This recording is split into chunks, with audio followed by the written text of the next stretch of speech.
Lesson 11. Add and subtract fractions in word problems. In this lesson, we will be using benchmarks to estimate, using the number line, and we will review using the LCM chart.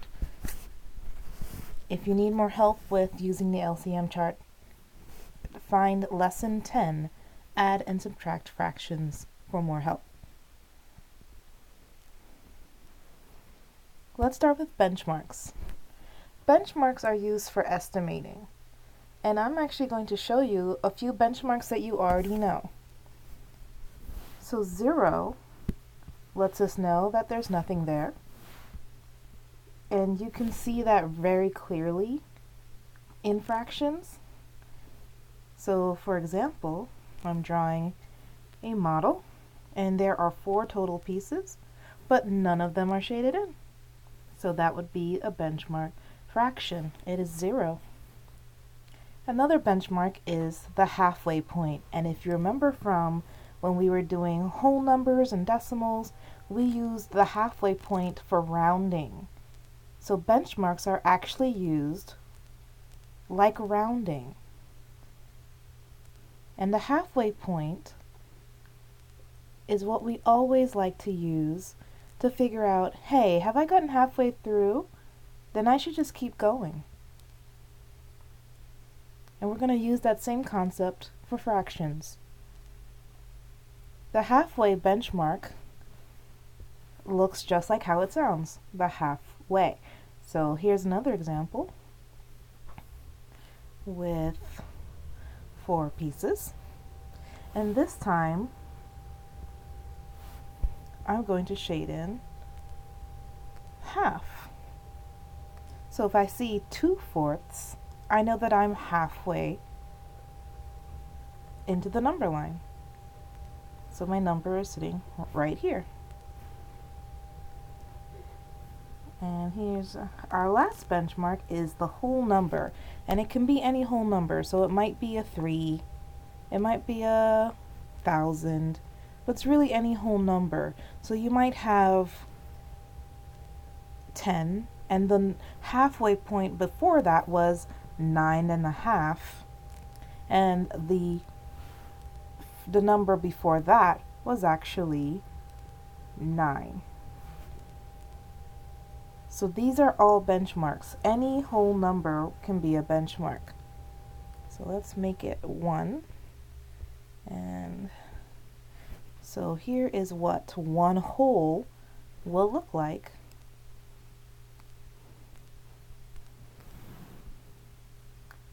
Here we go. Those are your benchmark fractions. So when we're looking at models, you'll be looking for if the fraction is close to being completely empty, halfway filled, or close to being completely filled up. So this one's practically empty. It is empty. This one is half filled, and this one is complete. Let's look at another example. I'm going to draw some more examples so that we can see how to use these benchmarks to help us with our addition and subtraction. Oops. No. Alright. Let's put that back. So let's look at a fraction like 3/5. If I draw 3/5, we'll see that it looks like this. So I have my whole, and I'm going to split it into 5 equal pieces. 1, 2, 3, 4, and 5 equal pieces. And then I'm going to shade in only 3 of them.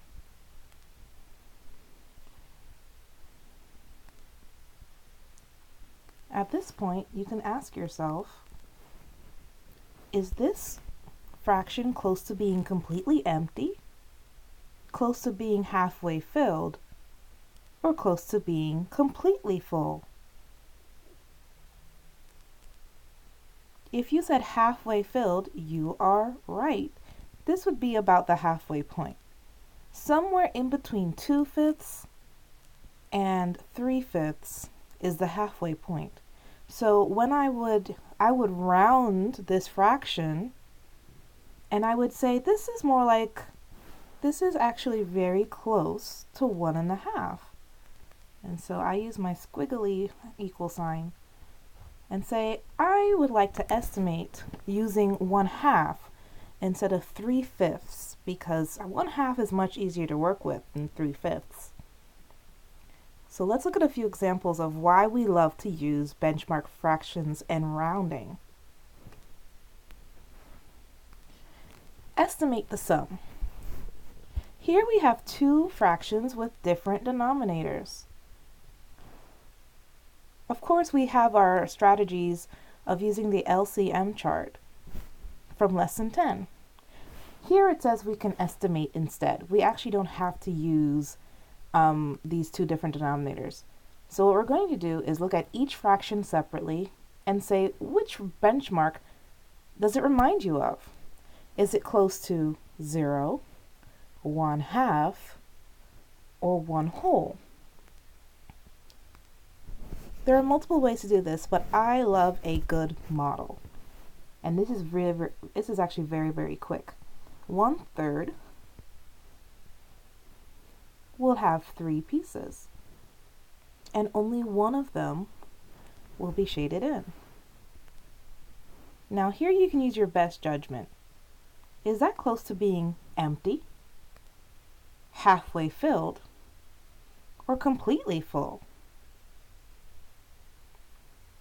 I think it's actually pretty close to being halfway filled, so I'm going to say that I estimate that 1/3 is close to 1/2. That's the benchmark I'm going to use.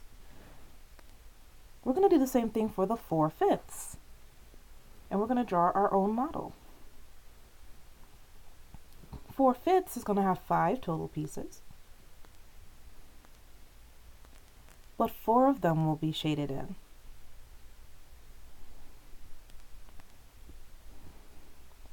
Is that close to being empty, halfway filled, or completely full? Completely full, definitely. There's only one piece left. So I'm going to estimate that 4/5 is close to 1/2. Now I'm ready to add. What is 1/2 plus 1/2? 1.5. That's much faster than using the LCM chart. So I know that the real answer is going to be somewhere near 1.5. Okay. Let's do the real answer just to prove to you that it really works. So we have 1/3 plus 4/5. Now I know, because I know my facts, that I can just multiply by the opposite denominator.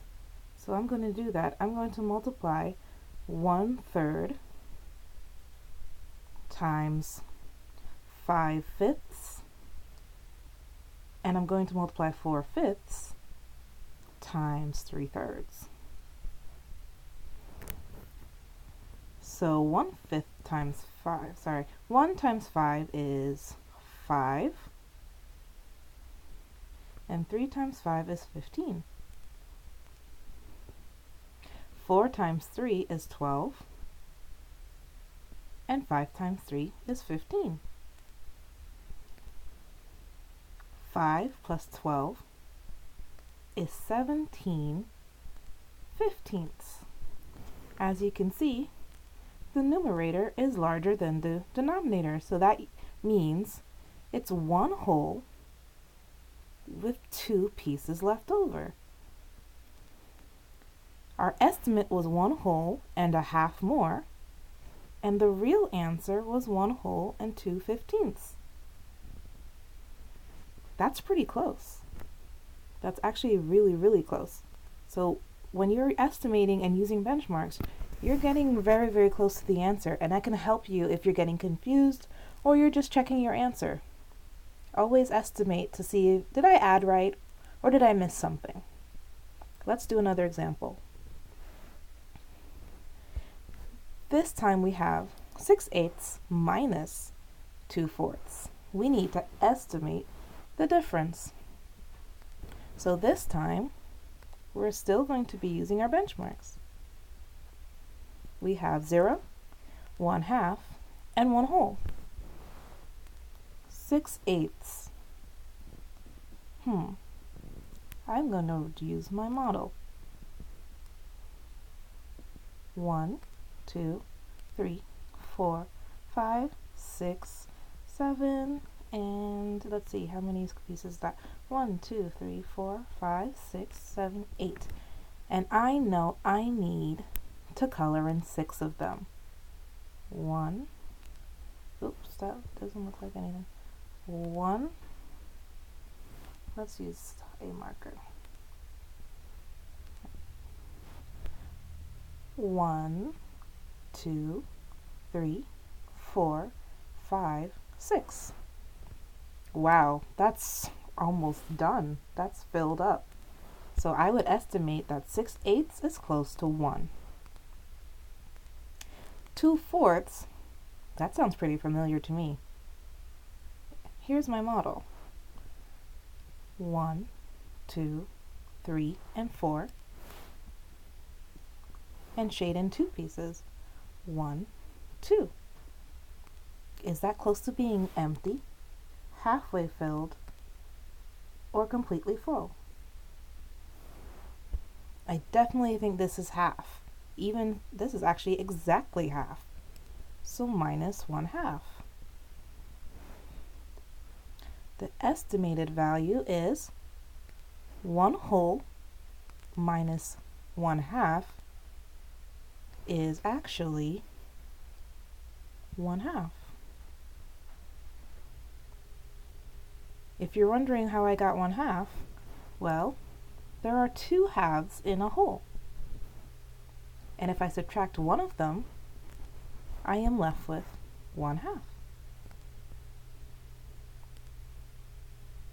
Okay.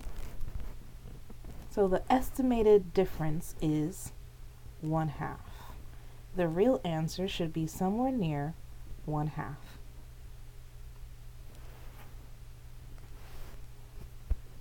Here's an example where the 2 fractions are actually mixed numbers. And let's deal with that first. So if you remember from when we were rounding, we would use these little carets. And we'd ask ourselves, is it going to stay the same or get bigger? So we have 2 options here. It can either stay at 2 or jump up to 3. We're going to use our benchmarks to determine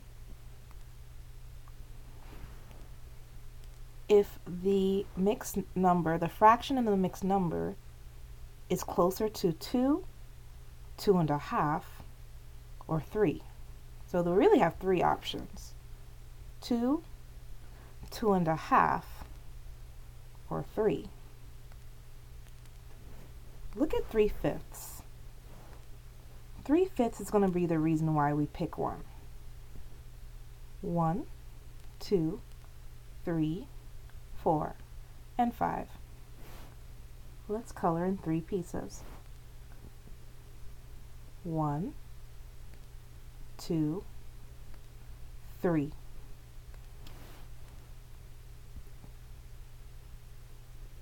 Is 3/5 close to being empty, halfway filled, or completely full?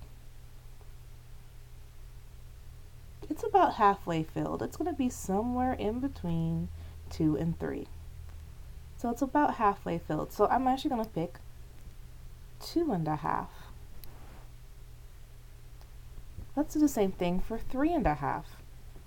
There are some options. It can either stay 3, increase to 4, or stay somewhere in the middle at 3.5. Well, would you look at that? It was already a benchmark. Perfect. So we already know. We don't even have to draw. 3.5 is perfect. So now let's add. We have 2.5 plus 3.5. So let's add up our fractions. 1/2 plus 1/2 is 1 whole.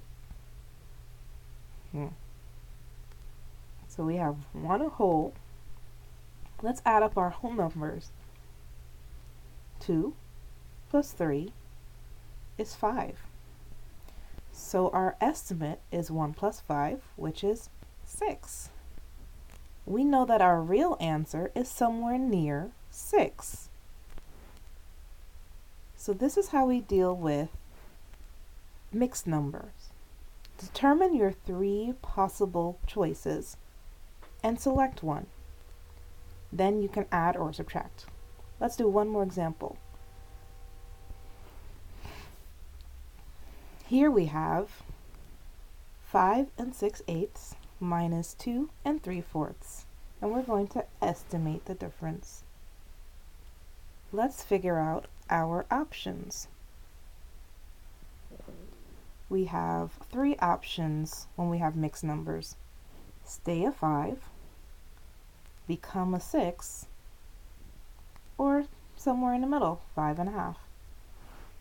6/8.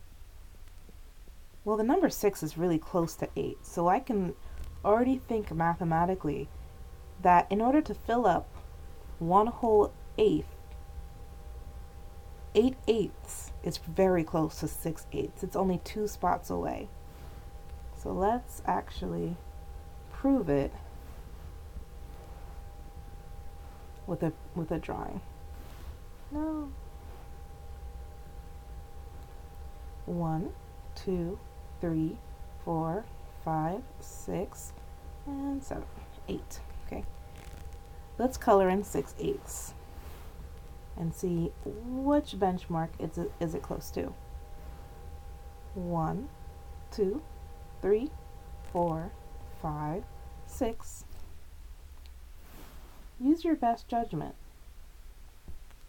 Is 6/8 closer to 1/2? Or is it closer to the next whole? It's actually right in between. So make your best judgment. I think I'm going to pick the next whole. It is very close. In my mind, if it's close, I'm going to go up. But if you decided that it was actually closer to the half, that's okay too. We're estimating. It's not going to be perfect. Let's do the estimate for 2 3/4. There are 3 options. Oops.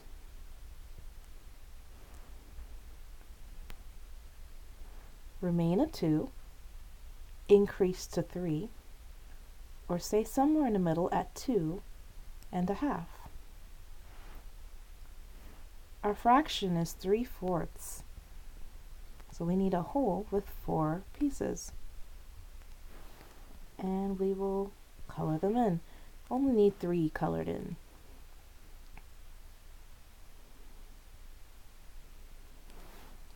Is that close to being halfway filled? Or completely filled? It's actually right in between those two. So again, you can make your best decision.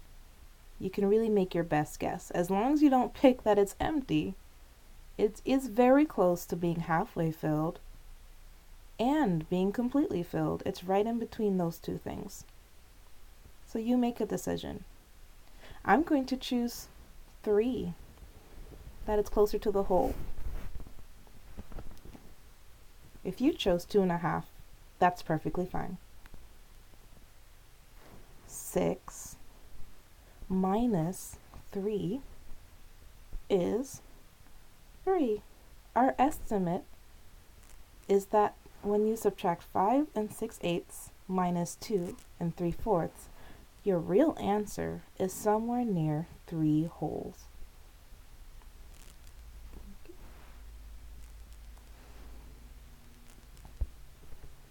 Here's a question from the homework. Josan and Andrea are on a long-distance bike ride. They decide they will stop for water if either of their water bottles is less than half full. Josan's bottle is 2/5 full. Andrea's bottle is 5/6 full. Should they stop?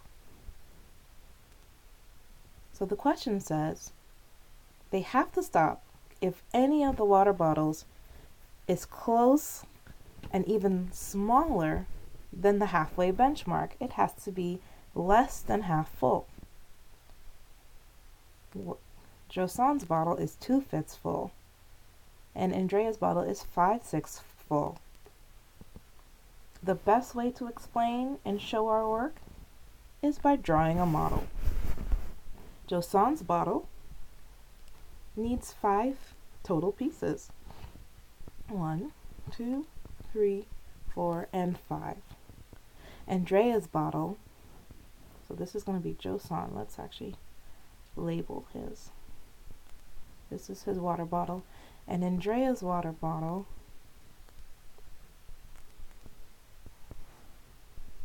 needs 6 pieces because hers is only 5/6 full. 1, 2, 3, 4, 5, and 6. So Josan's water bottle has 2/5 colored in. That's how much water he has. And Andrea has 5/6.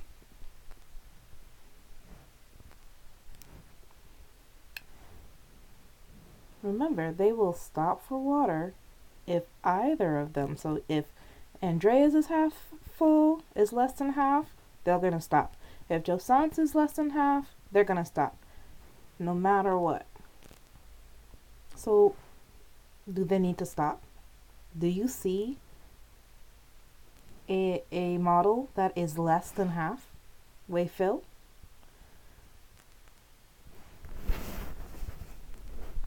Once you figure that out, you have the answer to the problem.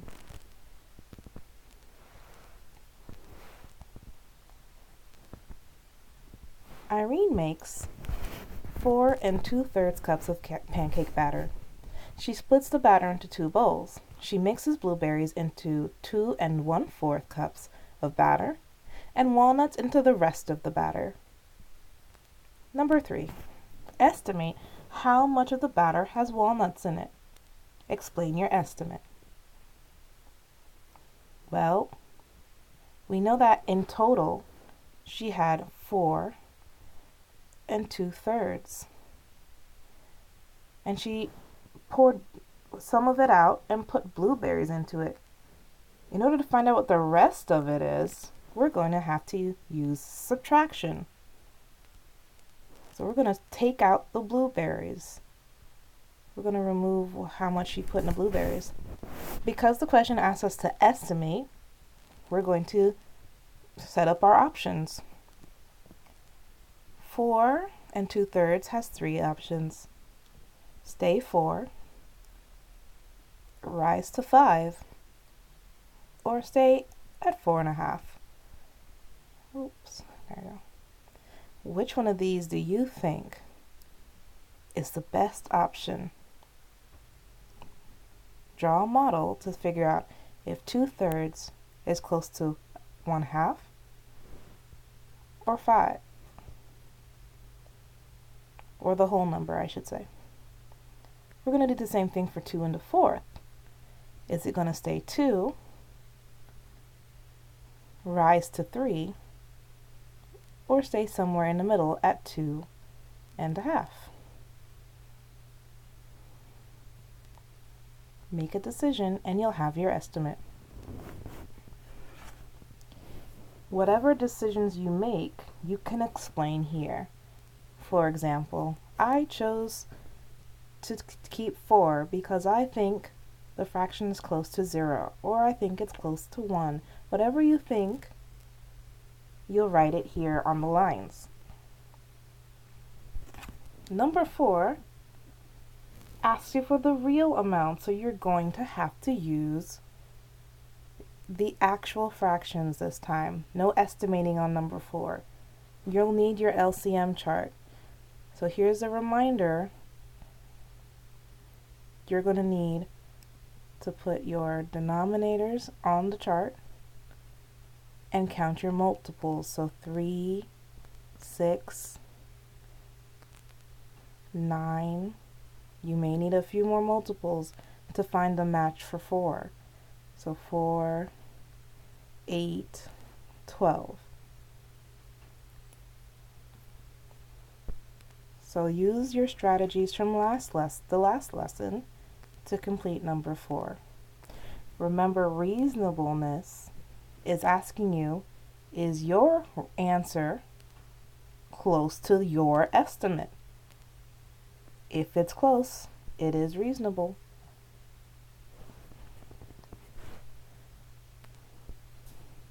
Here's our last example problem. Lexi bought 1 2/5 pounds of green grapes and 2 3/10 pounds of red grapes. Grapes are $2.99 a pound. Did Lexi spend more or less than $12 on grapes? This problem is asking you to estimate without asking you to estimate. So that's why I have a funny little box around it. You're just asking, hey, is it close to 12 or not? Is it less than 12 or bigger than 12? Let's figure that out. We're going to round the money first because no one wants to work with $2.99. Let's round $2.99. Let's see.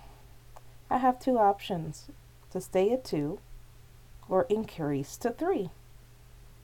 Next door, I see a 9. So I'm going to say that she's going to spend $3 for every pound of grapes. Let's figure out how many pounds of grapes she has. Well, she has 1 2/5.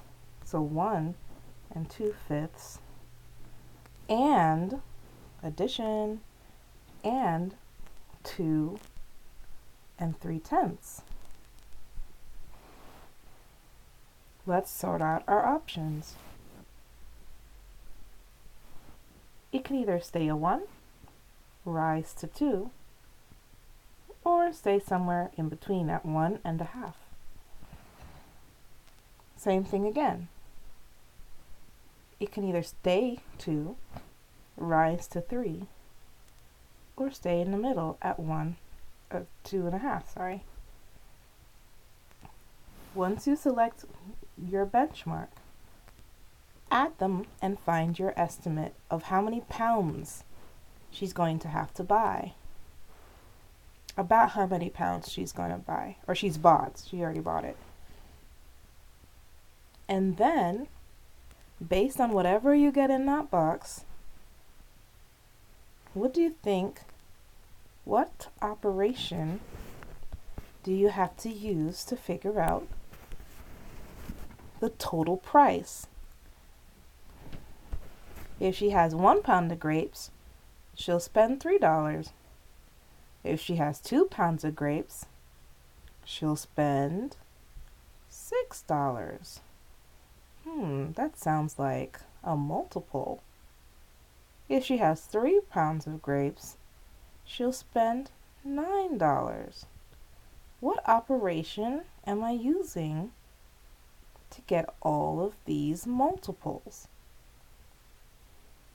Once you figure that out, you'll be able to finish the problem.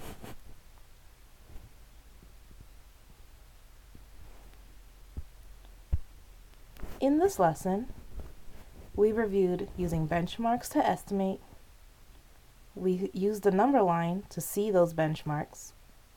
And we even reviewed using the LCM chart to sort out the actual sum or difference.